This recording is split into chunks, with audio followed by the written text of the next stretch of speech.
Welcome, everyone. Once again, I am Becky Watts with G2G Consulting, and we really appreciate you being here today to participate in the second of our nonprofit series, three-part series this year. This one is about not only raising your voice, but hearing directly from some advocates that have participated in the process that we so often discuss on these webinars, but to hear directly from some folks, some leaders in various fields about their experiences directly. So we welcome you today and look forward to the discussion. Next slide, please. So just a brief agenda here. I will be giving the background on G2G very quickly, and then I will go over just some facts about the Ohio state operating budget process. And then I will turn it over to my colleague, Greg Kapkar, to lead us through and facilitate the discussion with our wonderful advocates that we so appreciate being on today, Tevis Foreman and Annalise Corbin. And you will hear their introductions in a little while. And then throughout this process, feel free to put questions into the chat or the Q&A, and we've got folks monitoring on the back end as well to help answer those questions. So we're willing to take those questions at any point. Next slide, thank you. So G2G Consulting is our government affairs firm. We were started 15 years ago. We're celebrating our 15th anniversary this year by Liz Powell, who was living in Cleveland, Ohio at the time, and working with a number of organizations, and learned that they didn't know really how to navigate working with government, and unaware of sort of the many sources of funding and policy changes that could impact their organization. So she started G2G, which stands for Government to Growth, 15 years ago. And in that time, since then, we've raised over $423 million for our clients in government funding, both for nonprofits as well as for companies in non-dilutive government funding. We've helped lead advocacy campaigns, organizing State House Days and Capitol Hill fly-ins, which we were just chatting with Tevis about a few minutes ago. They're getting back up and running in-person events like that after several years now of doing them virtually. We've helped craft legislation, messaging, and strategies on changing policy, and all along the way helped build the relationships with the influencers in government that shape the process. And overall, we like to say that we make a difference in working with these organizations that do, and that's our privilege to get to work with so many of these awesome organizations. And here are just a few of them.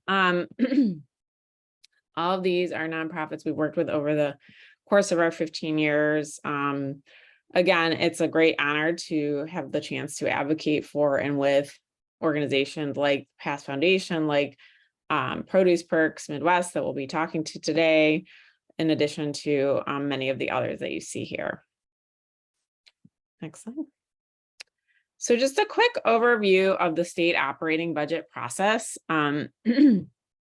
Both of the advocates you will hear from today have participated in this process with us. And this is a bill that goes through the Ohio legislature every 2 years. It's called the state operating budget. It's put together by the executive branch, the governor, along with the state agencies every 2 years in the fall, and then handed over to the Ohio General Assembly in about February of odd numbered years. So we'll be seeing this in February of 2023 if Governor DeWine is reelected. If there's a new governor, the new governor has an additional month to assemble his or her budget.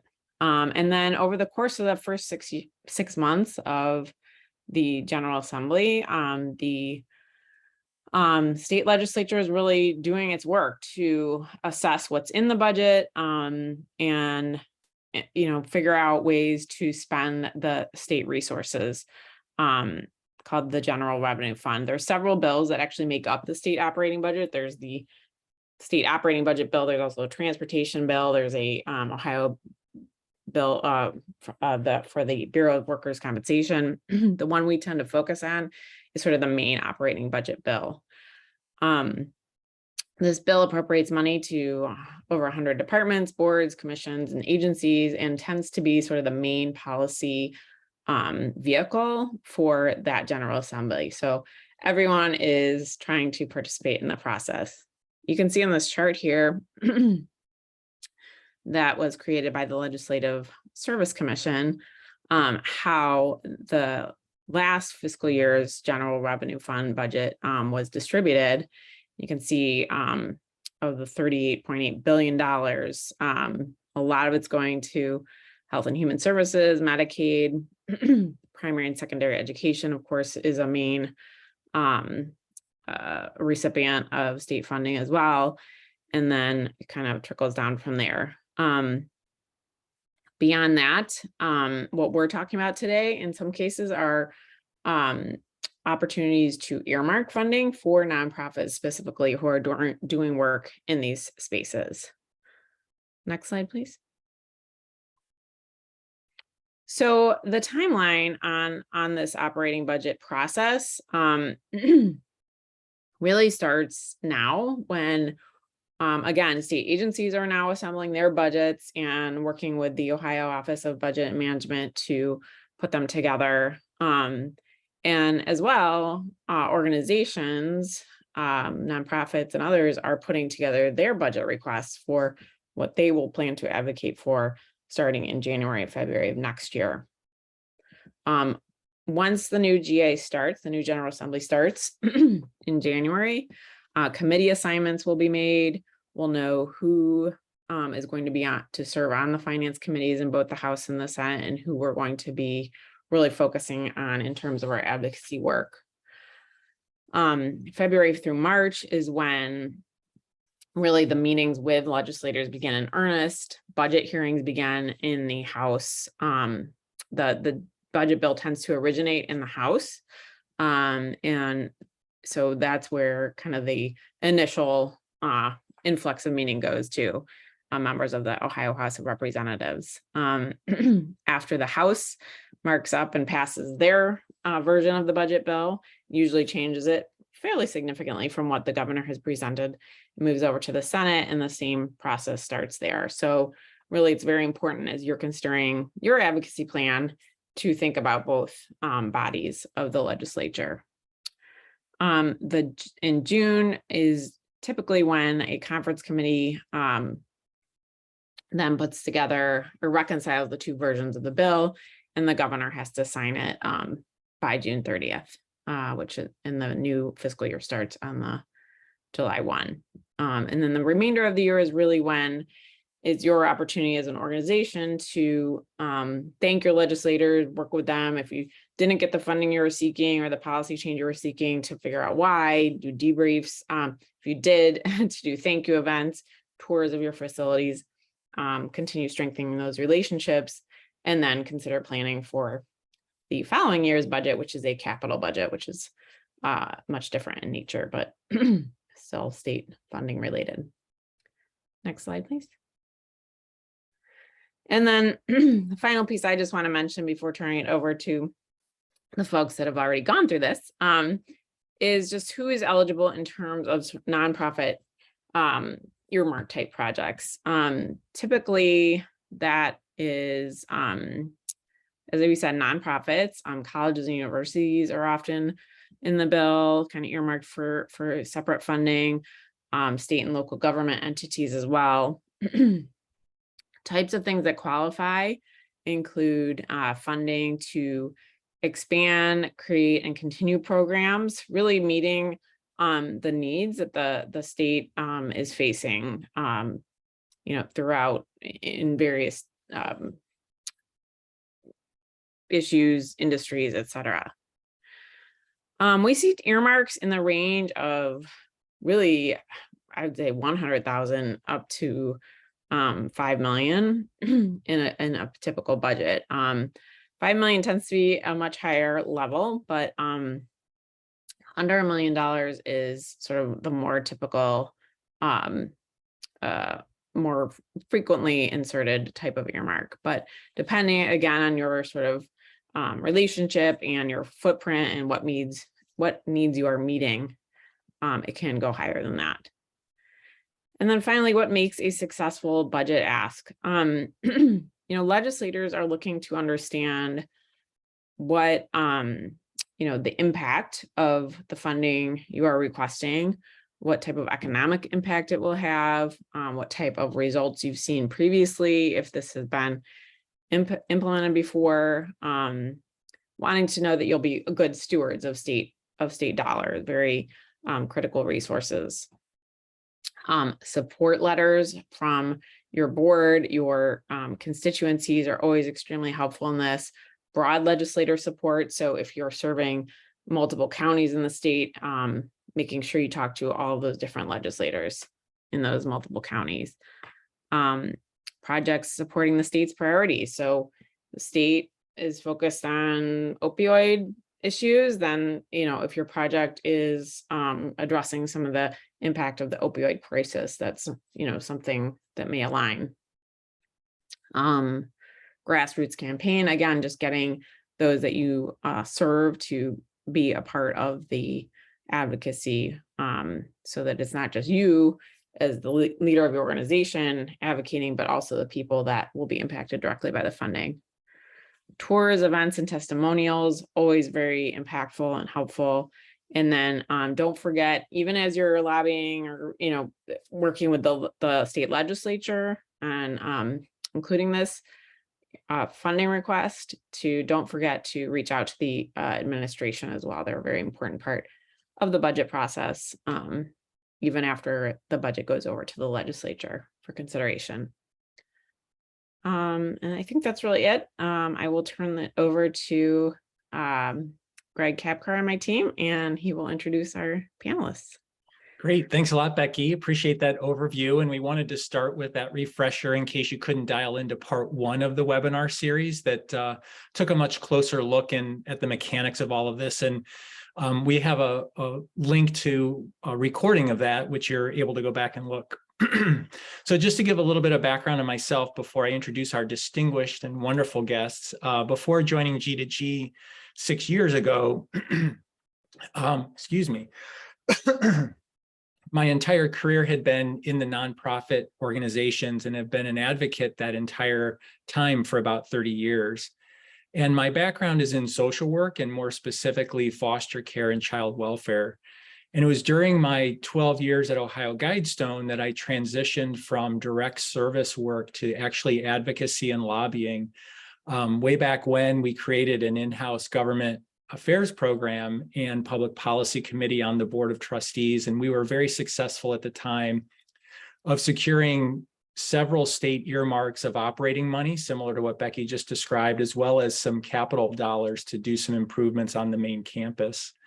I spent nearly a decade in Columbus working for the Public Children's Services Association of Ohio as their legislative director on specific child welfare policy and family policy. And then in a broader context, I used to chair Have a Heart Ohio, which was a statewide health and human service advocacy coalition, which evolved into the present day Advocates for Ohio's Future, where I was a founding member of the steering committee at that time. So we are really honored today to have 2 remarkable nonprofit leaders with us to talk about their personal experiences with advocacy and especially success in securing some programmatic funding from the Ohio operating budget. And so I'm going to introduce Dr. Annalise Corbin. She's the president and CEO of the PASS Foundation. And just a quick thing about PASS, and then I'll do a quick intro of Tevis, and then we'll get down to just having a casual conversation about all of this. So PASS was launched 20 years ago by 2 anthropologists, a documentary filmmaker, a graphic designer, a historian, and an international team of researchers. And Annalise, there's a joke in there somewhere, like 2 anthropologists go into a bar, and what do they come out with? this team has actually wrestled with what is school and why does it function the way it does? And could teaching and learning and future work be different? Is there a better way? And so PASS serves as a hub for innovation, connecting education in diverse communities to problem solving for the future work and to inspire lifelong learning. So Annalise got her bachelor's and master's degree in anthropology and maritime archaeology from the University of South Dakota and East Carolina. And then the University of Idaho awarded her with a doctorate in Western history and historical archaeology. So welcome, Annalise. I'm going to do a quick intro of Tevis and then turn it over to the two of you. So Tevis is the executive director for Produce Perks Midwest. And when we think of past, so if it's past is to education and workforce, when we think about Produce Perks is to healthy, equitable food system and population health. So both of these organizations are thinking outside of the box. Produce Perks is a statewide nonprofit that is working on solutions to address inequities within our food system, especially in our most underserved communities. Under Tevis's leadership, Produce Perks is leading a number of innovative solutions around issues that address maternal health, infant mortality, revolutionizing SNAP benefits, and more access to education on healthy food. Thanks to Tevis and the extraordinary team at Produce Perks, they are increasing affordable access to healthy food while supporting local farmers and strengthening local economies across Ohio in some of the most underserved areas of our state. Tevis holds a bachelor's degree in philosophy and religion from Wilmington College and a master's degree in sustainable development and global leadership from Hawaii Pacific University. So Annalise and Tevis, welcome. And I want to give each of you a chance to kind of expand upon your background and what each of your organizations is doing. So Annalise, I'm going to start off with you. Sure, thank you very much. It's a pleasure to be here. I appreciate you having me. And thank you for that introduction. It was way too much stuff, Greg. I don't know, we need to trim all that back down. The only thing that I would add, I guess, from an organizational standpoint is that PASS stands for Partnering Anthropology with Science and Technology. And we designed and developed and sort of imagined this organization almost 23 years ago now. And that was well before in the education space, we were talking about STEM or STEAM or any of that kind of stuff. And I do think it's kind of ironic on some levels that way back then we recognized the fact that science and technology were going to play such a huge role in what the future of our world looked like, in particular the future of education from that perspective. So we do an awful lot of work working with students, with teachers, with schools, with school districts in Ohio, other parts of the United States and around the world, and a lot of teacher professional development, a lot of student programming.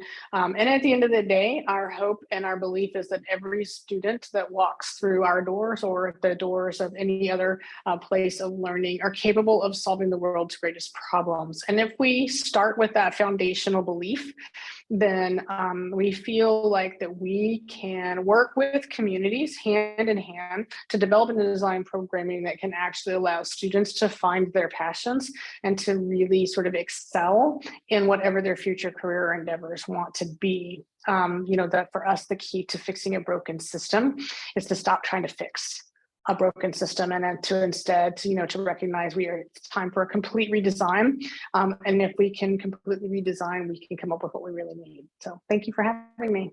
Sure. Thank you, Annalise. And so Tevis, do you want to expand upon your background and the work that you're doing through Produce Perks? Yeah, I certainly can. And thank you, Greg, and to the G2G team and Annalise. It's a pleasure to see you virtually again and share the stage with you.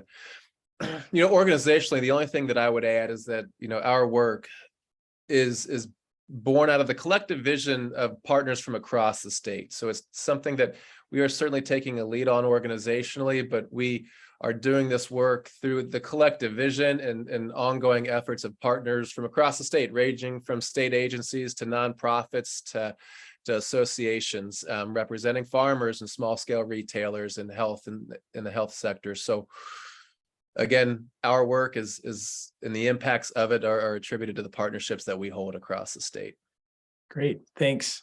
So let's kind of using a little bit of what Becky talked about as a foundation.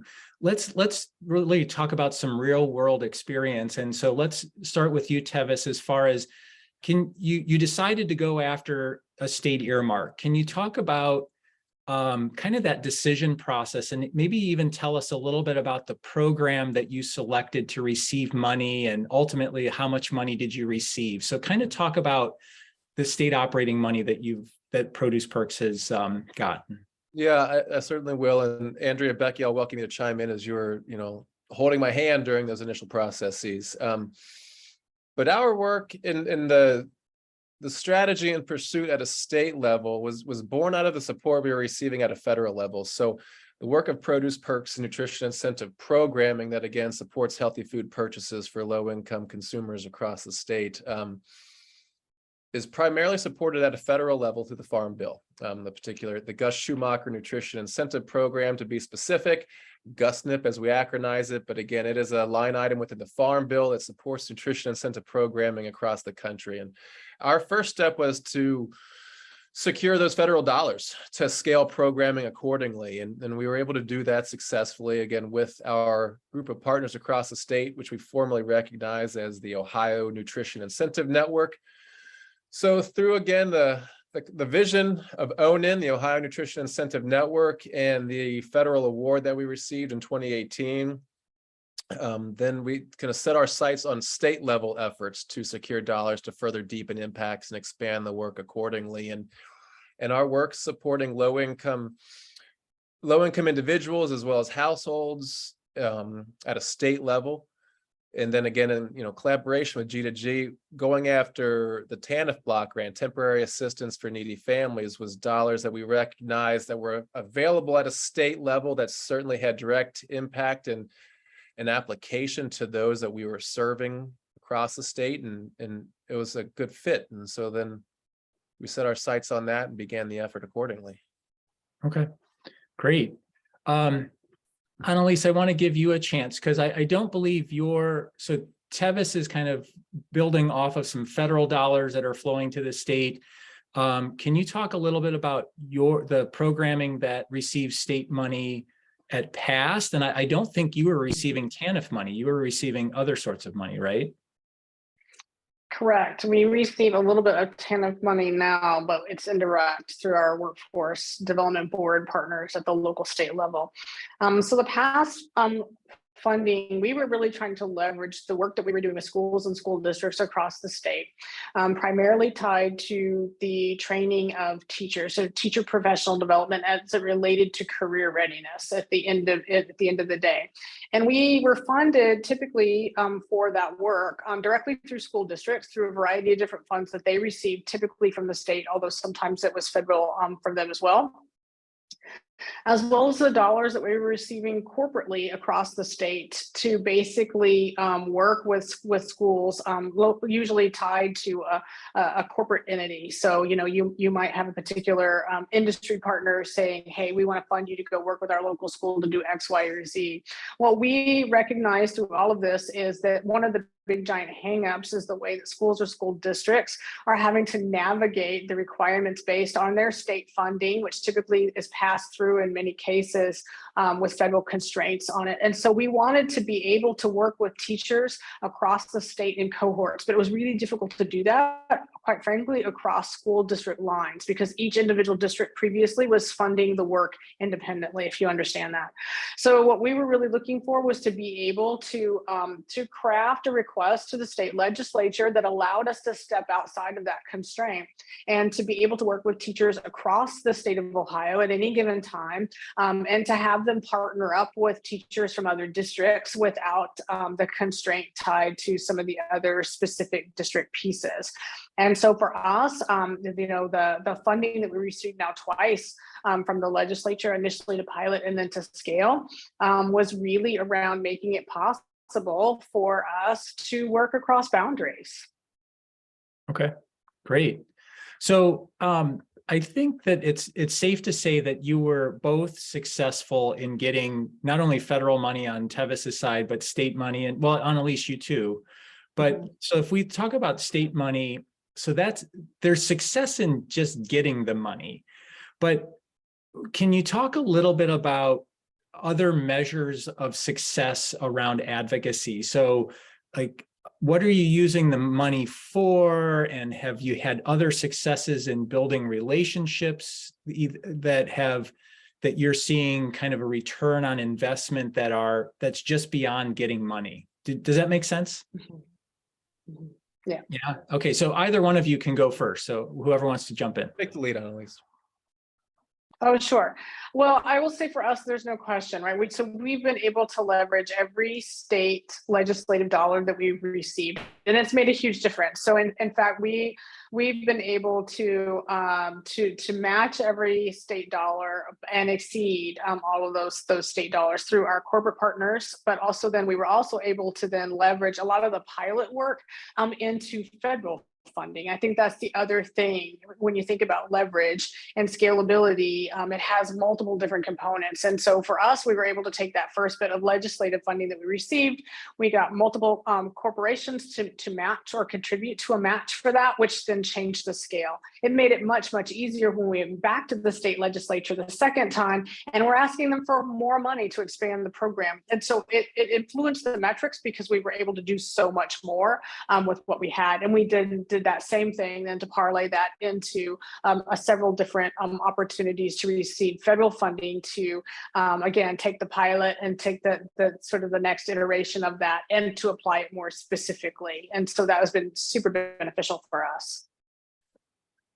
Tevis, did you want to jump in on that? I can just share that from a state perspective, the state appropriated dollars certainly deepened impact of the work. I mean, they went directly to the healthy food purchasing, which, we define healthy foods from our perspective, our dollars support fruit and vegetable purchases. So when I say healthy foods, we're specifically supporting fruit and vegetable purchases for our consumers. And so our dollars that were appropriated at a state level, again, went directly towards that healthy food purchasing. And it allowed us, just in short, to expand budgets, to deepen the impacts of the work. And by the impacts, again, the utilization of customers using these dollars to purchase fruits and vegetables from their small scale retailers. And it's worth sharing and noting because it certainly went a long way at an advocacy level within the state house, as well as at the federal level, but we'll stay here within the state. That our dollars are not only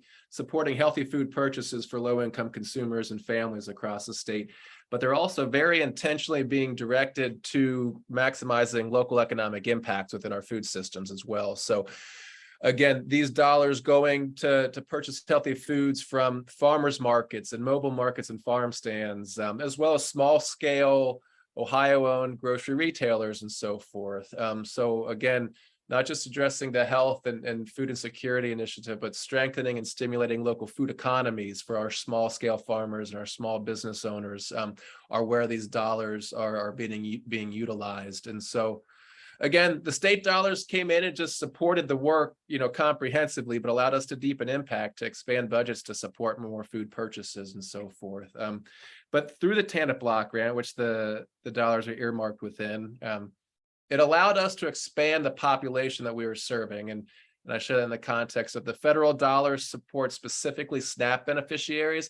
The TANF dollars allowed us to expand to reach families beyond those that may not be receiving SNAP beneficiaries. So it broadened the populations we were able to serve as well. That's great. Okay. I want to shift gears a little bit now. And so you both come with very unique backgrounds. So one in anthropology, another one philosophy and religion. You've come to be a leader of these leaders in these organizations. And what was can you remember the decision to kind of delve into advocacy and want to seek state money? Can you kind of reflect on that a little bit and think of that in terms of, say, a director who's maybe on the line who hasn't done this before and is trying to weigh, is it worth doing? Should I invest time and money and resource into this? So can you reflect a little bit on that and the process you went through as the leader of your organizations? Certainly. Annalise, you may take a stab at it first. Yeah, you go ahead and then I'll follow up. And Greg, I may not delve too deep into my studies and my academic past. The philosopher in me can get to wandering. But we just recognize it as a strategic step in the development of our work at a state level, right?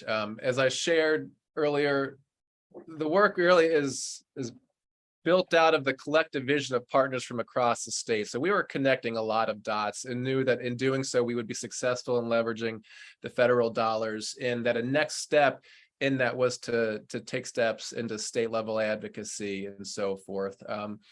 So it was really a logical next step for us, but it has allowed us not only to receive, monies to further expand and deepen the work, but it has strengthened relationships across the board. And our work being born out of the relationships that we held, it just further strengthened and expanded the relationships and those that we're able to touch with the work. And engaging state legislators and state agencies in this effort and in this work, it brought champions to the table. It brought individuals with networks that were able to connect dots again to expand and deepen the work. So from an organizational perspective, it was a strategic next step, which was always planned to be done, but it really, it compounded the impacts that we were having. It wasn't just programmatic impacts, but the strengthening of relationships at a broader state level allowed us to think more creatively, to take steps in directions that we maybe otherwise wouldn't have. So it wasn't just the financial support that I found of value. It was some of those other components as well. So let's stick with that for a minute, Tevis, before we kick it over to you, Annalise. So with the experience you've had with this from the state level and from the network level, what would you say to colleagues around the state who are running an organization, who are in that driver's seat of what are some lessons learned that you would pass along to other leaders of organizations if they're trying to figure out how to do this? How do they get their board, or how do they I don't know, do you have just any advice for them? Yeah, I do. Well, I'm not sure if I would label it as advice, but yeah, I think thinking in the context of the work and the benefit of state level support, again, beyond perhaps just a financial benefit, right? I mean, is the direction of the organization and the work one that has a significant multi-county regional impact or the opportunity to establish infrastructure to expand to a statewide level and to scale accordingly? I think that really is what resonates at a state level, especially from perhaps an initial advocacy effort, right? To begin to take these steps, understanding the opportunities that type of support would have for scalability and the deepening of impact as well. I'm not sure if that's answering the question. I think it's really unique for the organization and the work that's being done in regards to pursuits at a state level. I mean, ours, again, was really built into a strategic vision early on, just because we knew we had a vision for statewide expansion, right, and scaling at a state level. And so it made a lot of sense to, once federal awards were received, to take that next step at a state level.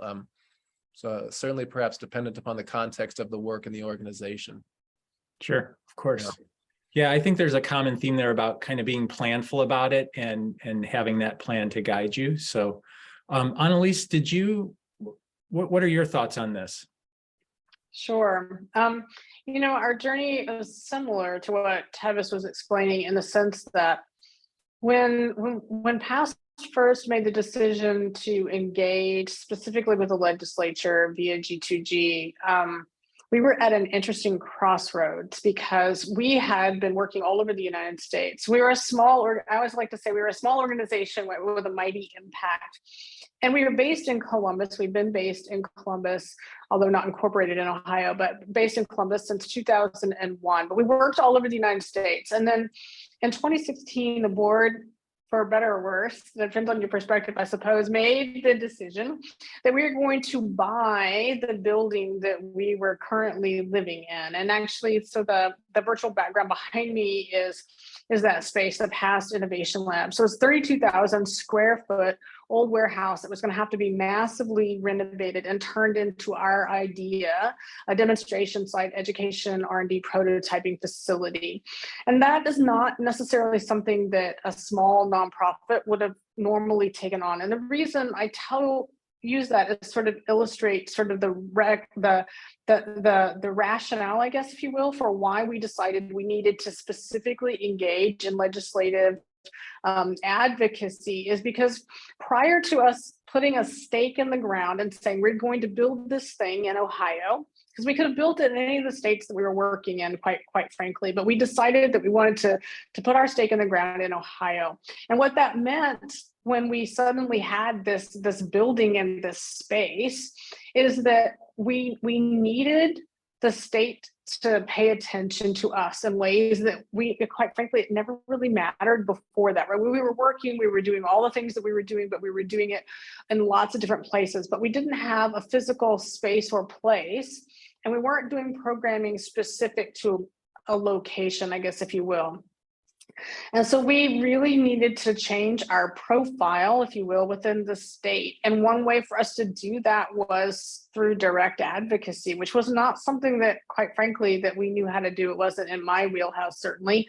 We had been working with lots of different places, but this was very different. And that became the impetus for the reason why we opted to engage. And I tell people who ask me this all the time, as an organization that's grown, we went from, an organization of about 6 or 7 people, I think, that when we started working with G2G to now we're a full-time operating organization of 25. We've grown that much with this giant building and all of these different things that are happening through that mechanism.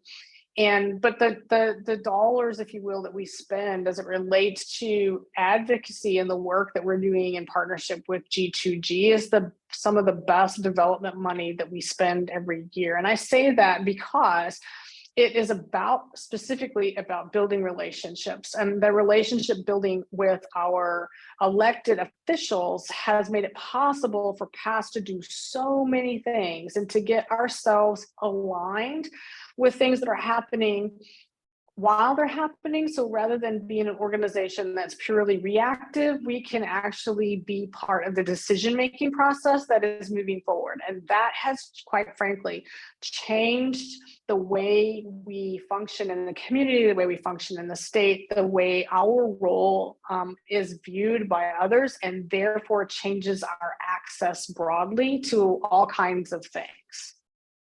Great. Okay.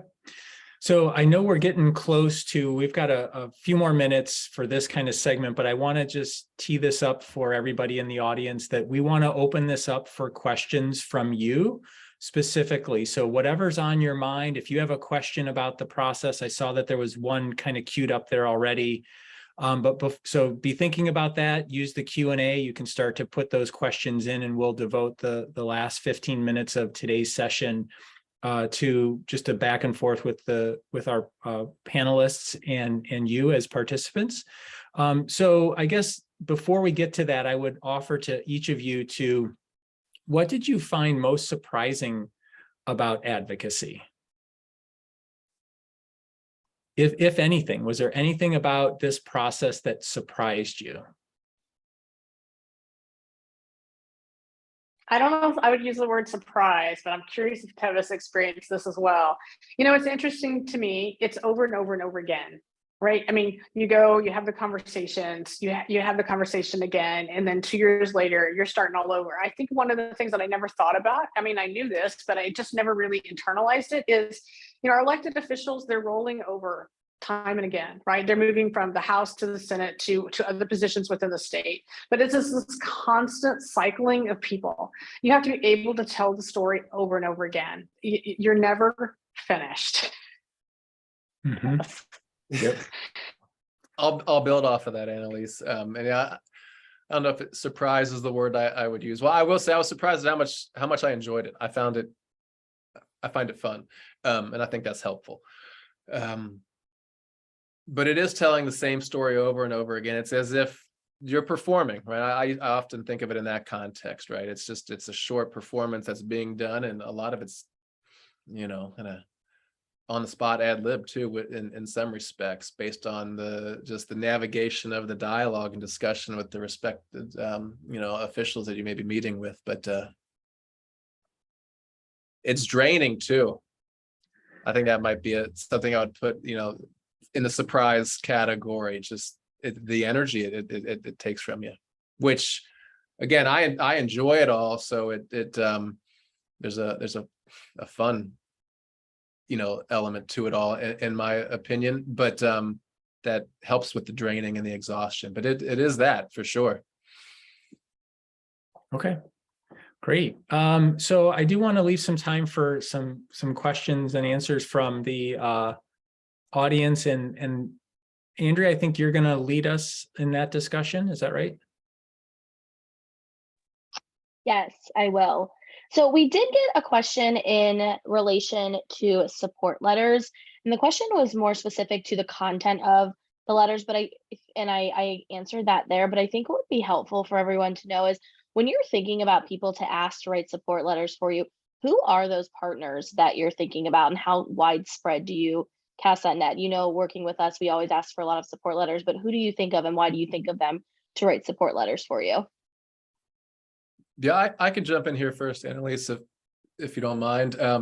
As previously mentioned, the Ohio Nutrition Incentive Network, ONIN, as we acronize it, is comprised of nonprofits, state agencies, associations representing farmers and farmers markets and grocery retailers. And again, local and regional nonprofits across the state that are doing very much aligned work. So we were very fortunate as we, moved into our advocacy space at a state level to have an established statewide coalition of diverse multi-sector partners, from farmers to consumers to small business owners to state agencies and healthcare representatives, et cetera. And the letters were extremely helpful. The letters and the testimonials that diverse stakeholders were able to give to state legislators and their own elected officials, it really resonated. It drove the impacts home in a multitude of ways, offering different perspectives as well.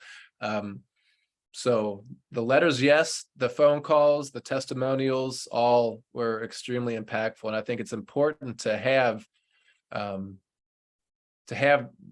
that I hesitate to say that community voice, but to have that voice of stakeholders that aren't just beneficiaries, but are contributors and stakeholders in some capacity, to be able to give authenticity to the effort goes a very long way.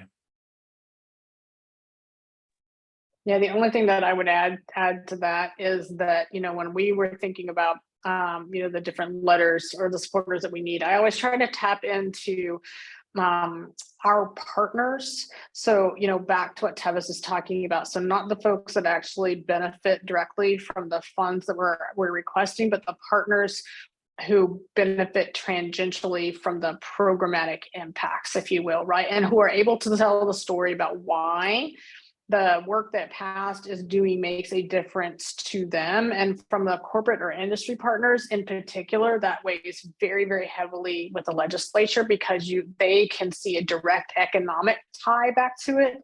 And so we have found that to be a very sort of powerful mechanism. And so when we go after, think about the letters that we're looking for, who within the legislature is going to have decision-making power, right? And then find industry advocates or partners within that space that can speak directly to that local impact is super helpful. Great, thank you. We have a question. How did you balance your time to advocate, and what % of your operational budget is dedicated to advocacy? That's a great question.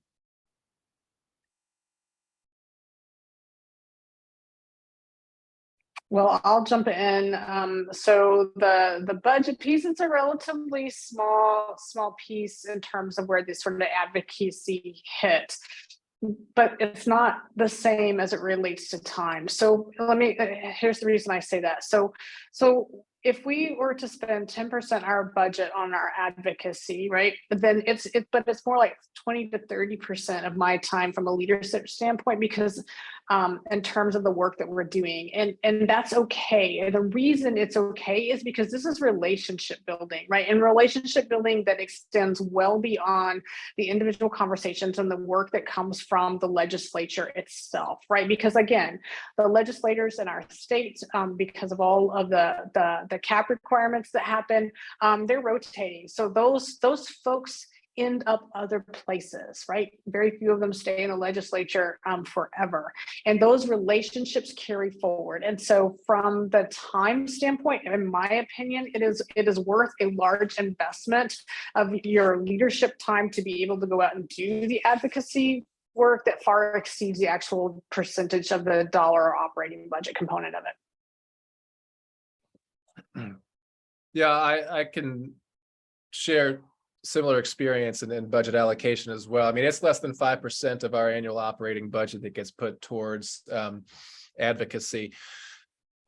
And it's a significantly larger percentage of my time, right? 30 to 40 to 50%. I mean, it depends on the year at a state level. You know, you're doing this every other year. And then from, at least within the context of our work, federally, the Farm Bill, you know, that we're coming into a new Farm Bill in 2023, but that's a 5-year bill, right? So again, it depends on the year and the cycle of budgets and so forth, but it is a significant amount of time on my end as I take the lead role from an advocacy perspective within our organization and the partners across the state. So I hope that answers the question, Michelle, but it's a small percentage of the budget. I want to jump in on that because that does raise an interesting model, and that is both of you as the leaders of the organization are very involved, and it's a high priority. It's a big part of what you do.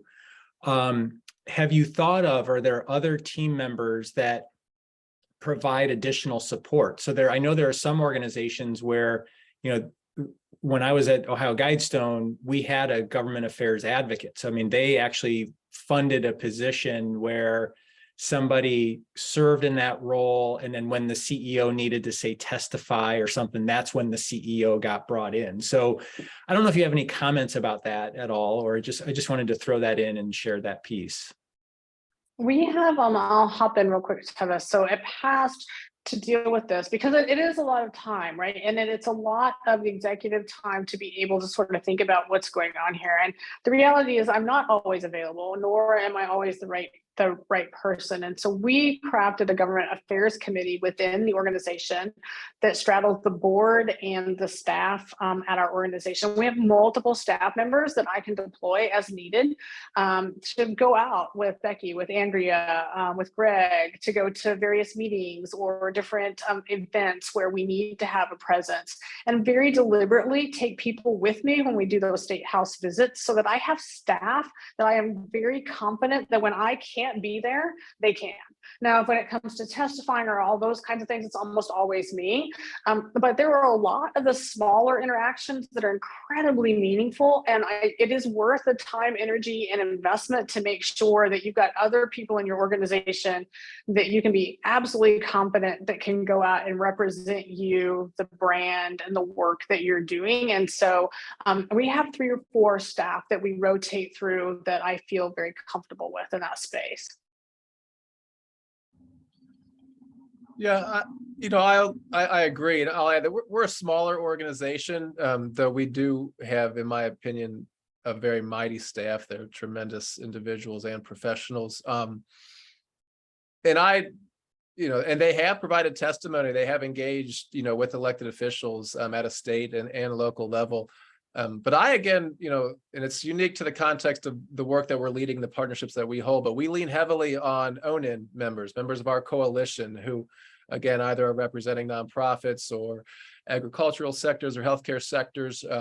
But those are strong voices that we, make an effort to coordinate with, again, elected officials within their respective jurisdictions and so forth. But we have strong voices in that context, as opposed to internal voices that perhaps lead policy matters, right?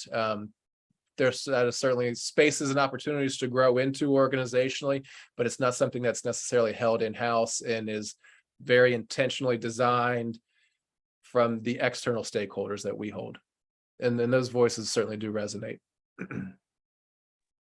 I think we And have time for, yeah, I would just add real briefly and Yeah. quickly that I wouldn't be overly concerned with how polished those external voices and those community member voices are either. There's authenticity that comes from that and real lived experiences, either from a professional perspective or a very much lived perspective. And though they may not be polished from an advocacy perspective, again, the authenticity of that voice rings through and it's received usually every time on the other end. I think we have time for one more question. It's probably what a lot of folks are wondering. If you are willing to share, how much have you received in earmarked funding from the state or federal government? Or I guess an estimate if you don't have it off the top of your head. Ours has exceeded 2 million over the past 2 budget cycles. Yeah, and that's been, largely in part to the expertise and leadership of G2G, right? And I can just say that as someone coming into this without experience in a lot of respects at a state level, I was able to lean onto the G2G team to help guide not just the dialogue and the engagement with the legislators, but what those asks ought to be, how best to really think through what they should be and the impacts that are had across the state. And we've seen growth in the appropriations over the past 2 budget cycles that I've worked with, Andrea and Becky and Greg and team on. And they've exceeded 2 million, I believe. Yeah. Yeah, I can echo Tevis. I think we're in the exact same boat, and I believe we're probably in about the right. We're right at 2 million or just over 2 million as well across all of those different pieces for us as well. Yeah, so it's and ours is a combination of the sort of the state legislature, the federal, but the other piece too, I want to just add to from that advocacy piece is G2G has also been able to help us navigate sort of the state and community funding that comes from the state. So city-based funding, county commissioners funding, jobs and family services funding. So I'm going to roll all of that sort of pieces all in there as part of that work, in addition to federal. And ours also includes, we were successful twice with the capital budget and twice with the programmatic operational budget within the state legislature. So, and capital is a whole nother serious can of worms.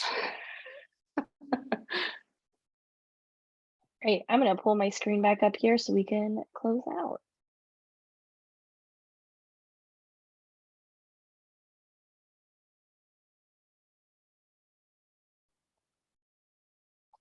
All right, so I will start, and Becky and Greg, if you have anything to add. Closing out, we do a number of webinars and different events. So actually this week on Thursday, we are doing congressional briefing on the importance of cancer testing and improving patient outcomes. We have done a lot of work in health, and rare cancer being one of the things that we have done. So you can have this information is on our website to register. So that will be on October 6th at 12:30. We also at G2G are very proud of a grant program that we have set up, the Shauna M. Sorrell's grant program for nonprofits. This is now the 3rd year we will be doing this in memory of a friend of G2G who is a remarkable advocate. We have a grant program that we do. It's $10,000 to the winner of the grant, but then there are some smaller awards to runners up and notable organizations. If you register today, you are likely on our email list, but we are opening the application for that process on October 7th. So that's Friday of this week. And we will announce the winner of that in mid-November. And then finally, we mentioned in the beginning, this is the second part of a 3-part series for nonprofits. Our first part was really focused on the state operating budget and some of the federal earmarks and, just how to craft that campaign. This, of course, is just talking directly to our advocates, which again, thank you so much, Annalise and Tevis. Both do a really remarkable job for their organizations in advocacy.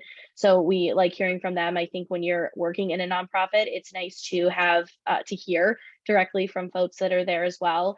And then our third part is going to be focused on federal advocacy and how to build a more federal campaign, which is definitely different from the state. And that will be on November 2nd at noon. Greg or Becky, if you have anything to add there.